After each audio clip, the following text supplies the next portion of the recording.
Anna and I have agreed that we're just gonna kind of go back and forth. If she has something to add, she's gonna raise her hand or just come in or whatever. So we're just gonna make this interactive.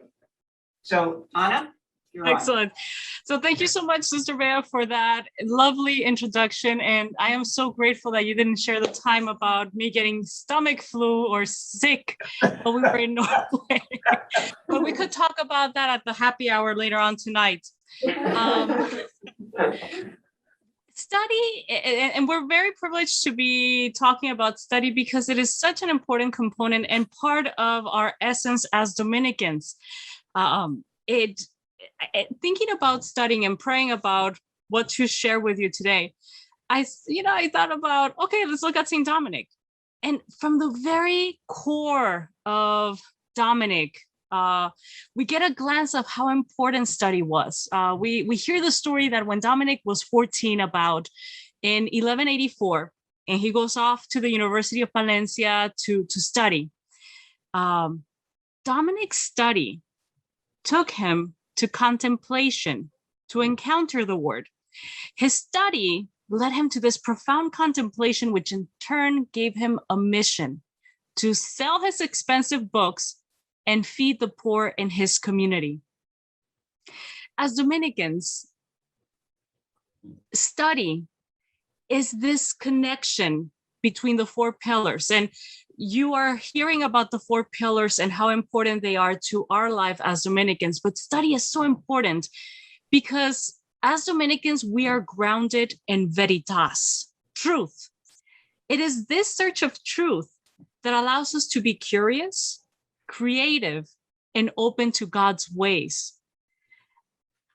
As a Dominican, I am encouraged through my formation and our pillars to realize that God is working.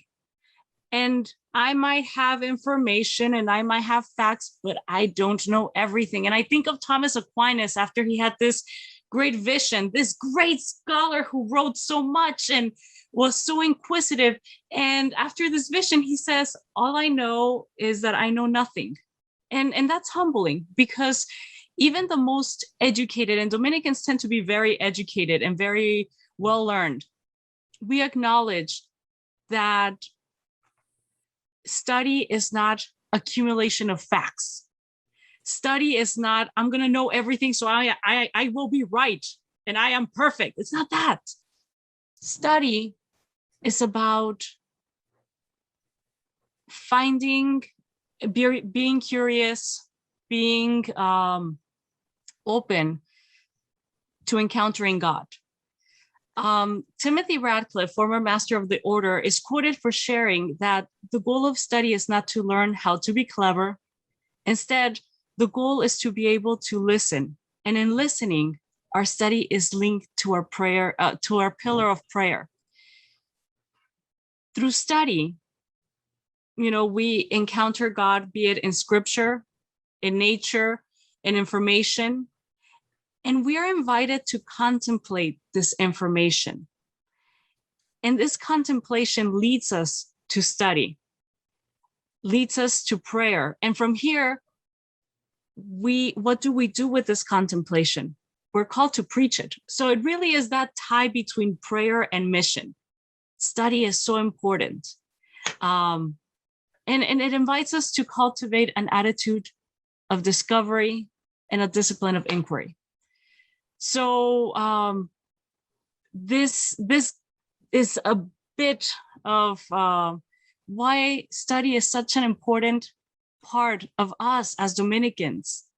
And the last thing that I want to point out about study is this very Dominican treasure of disputatio, right? I can't see you, but by voice, how many of you have ever been in speech and debate? Yes. One, Okay, two. right.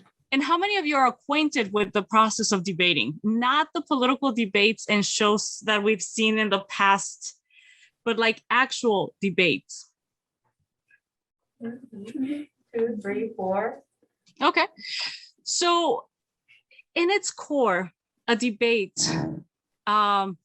It's not kind of like who has more information and who wins. It's really showcasing of facts to come to an agreement. And as Dominicans, this disputatio is being open to ideas and information that are perhaps new to me, maybe some things that I might not agree with. And in the sharing of facts, in the sharing of dialogue, truth is found. This disputatio allows us the recognition that at times we disagree. We don't, we might have confrontation with each other's perspectives. But in search of truth, we embrace and we are open to listening to information that might be revelatory and might provide us an insight to God. And this is also part of study, I believe. So we study because we encounter God. We study because it leads us to contemplation. And we study because with this contemplation, we carry the word. Okay, thank you, Anna. Before I continue, if you don't mind, could you just give us your experience of study, just briefly?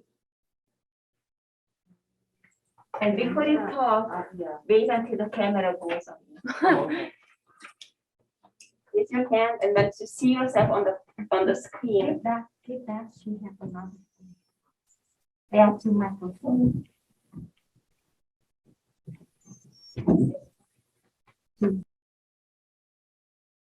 I will keep my day job, huh?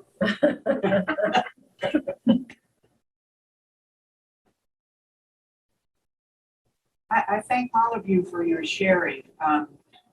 It certainly has made my presentation much easier because of some of the points that you've made.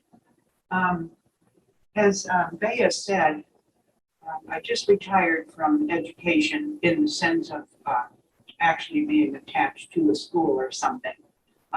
55 years in education, and I would do it again.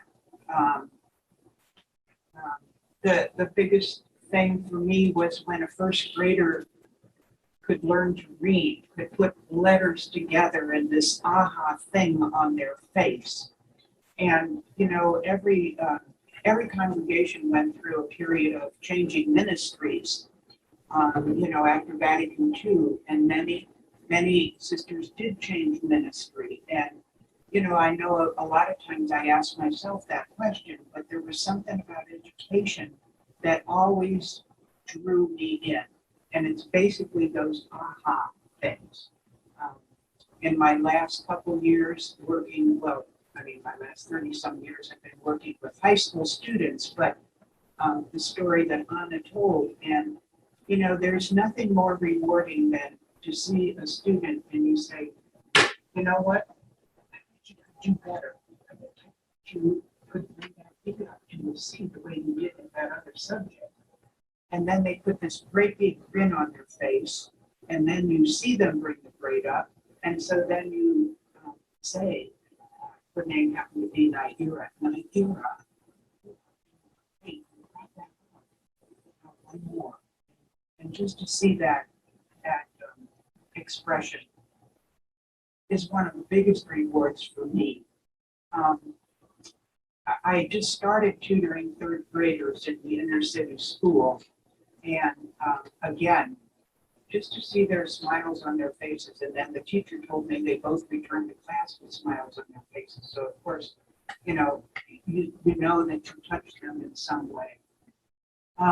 The other thing I just want to comment on, because Sister Linda Lee talked about, is it true?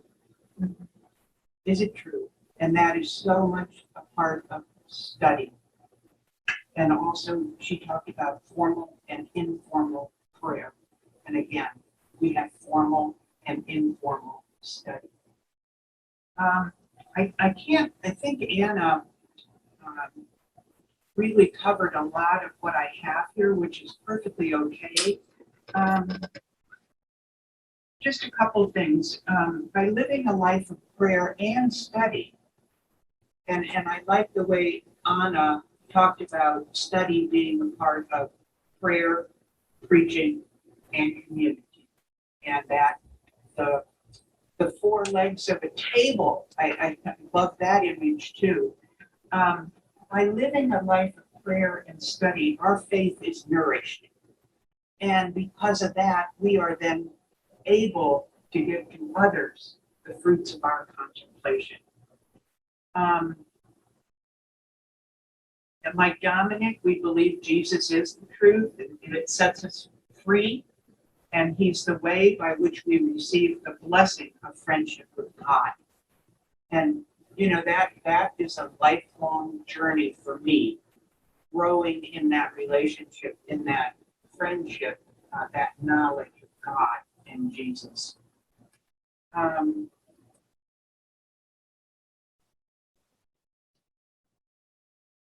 I think that that's all that I want to add. And Anna, you want to say a little something about? Absolutely.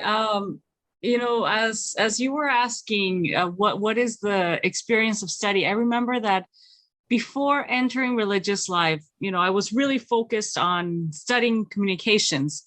I entered the field of communications because I liked it. I really liked it. But when I went to study, I wanted to study so that I could be proficient, so that I could be a phenomenal professional and be amazing, not only in a field that is fun and amazing, but also that I could wear cute clothing, right? So I, pardon? No, we were just repeating what you said, that's all. Oh, okay. So when I've studied before entering religious life, I studied because I was going to have a job and I was going to be very good at it. And more than anything, I was accumulating knowledge and a skill.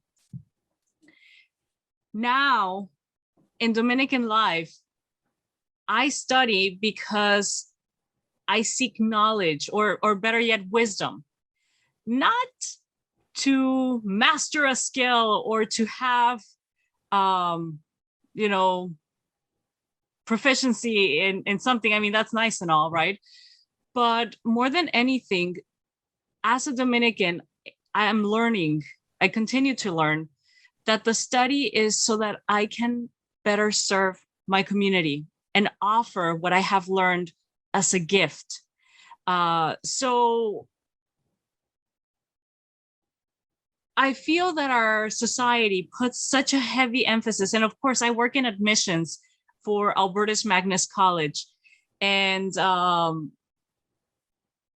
as I speak with parents, they ask me, well, if my kid goes to your school, will they have a job after they graduate? Yes, we want to empower them with the education that will make them successful professionals. But as Dominicans, our education is to search for truth.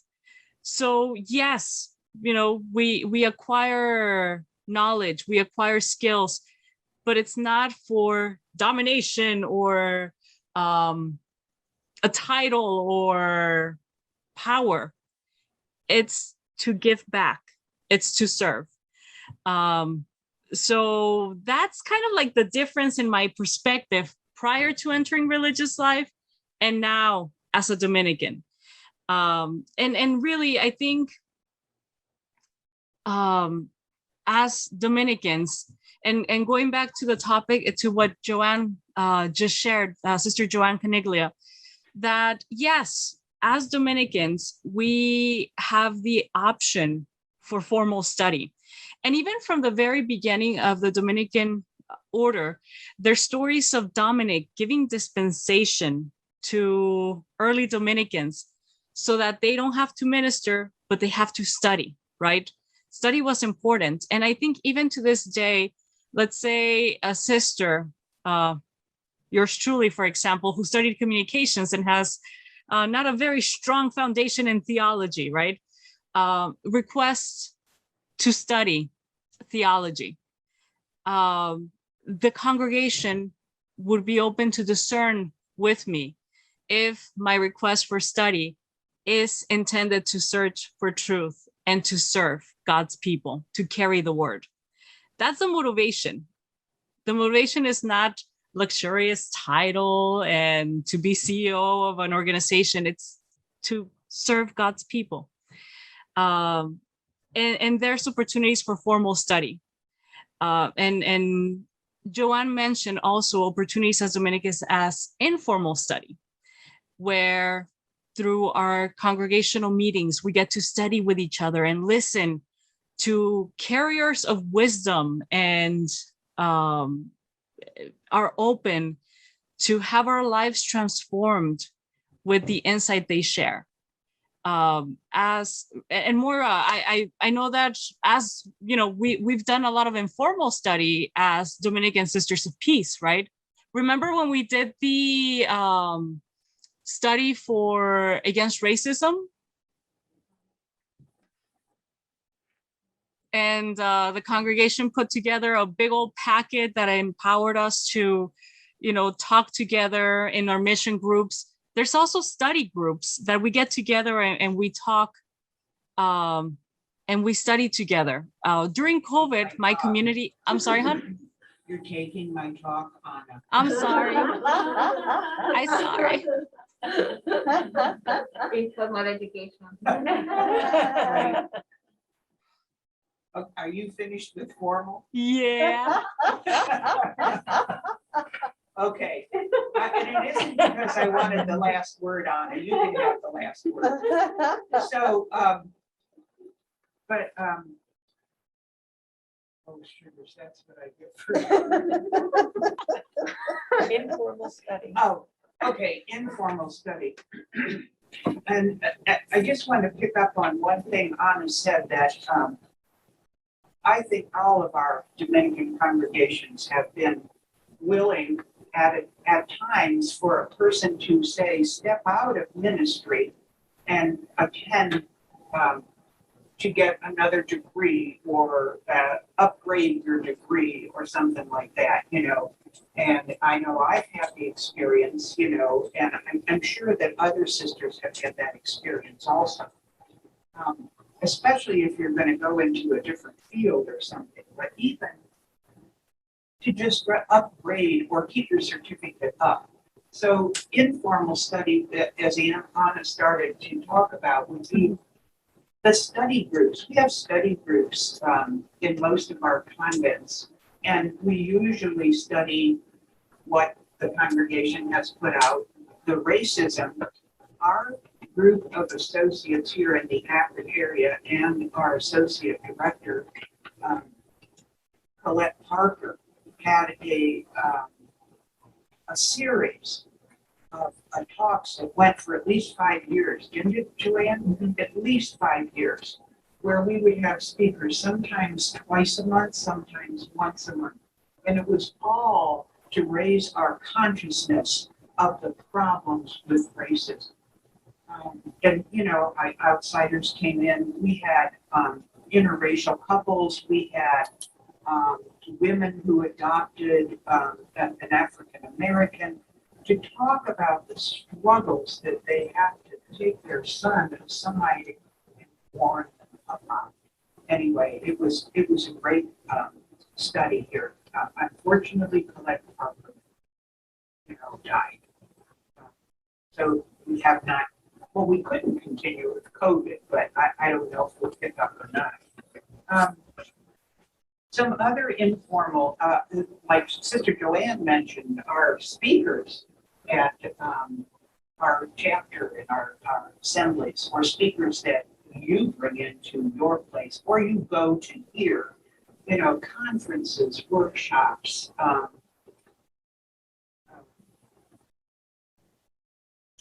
just faith sharing with one another, you know, because as preaching, we have to continue studying in order to be able to preach. And of course, our ministry. And then it brings us to our world situation today and all these conspiracy theories and fake news. We, of all people, have got to make sure we know the truth about what is scientifically, I guess I want to say, correct, and do what we can without causing fights or anything to help people become aware of the truth about, it's very distressing to me to hear people with children be against the masks. I mean, we know they work. We know the vaccines work, but to still have people that don't believe it. So those are some examples of informal study. I'm sure that you've had your own.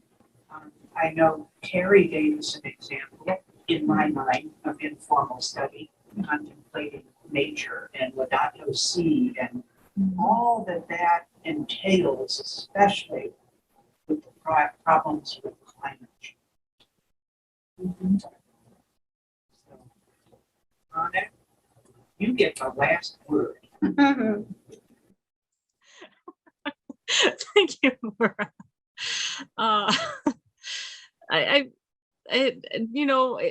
Study is so important, and I think it's the invitation to keep growing as a person and growing in our relationship with God.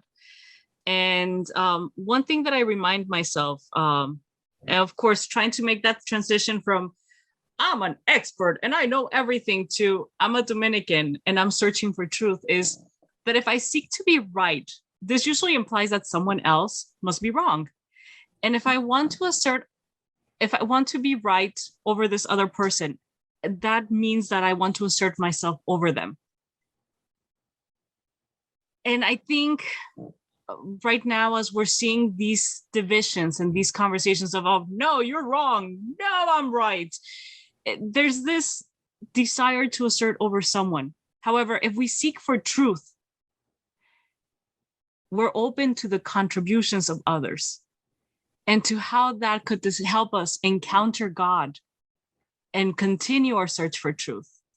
And at the core of that, that's study. So I keep reminding myself of that. I am not right. I need to be open to the contribution of others. I need to keep looking for truth.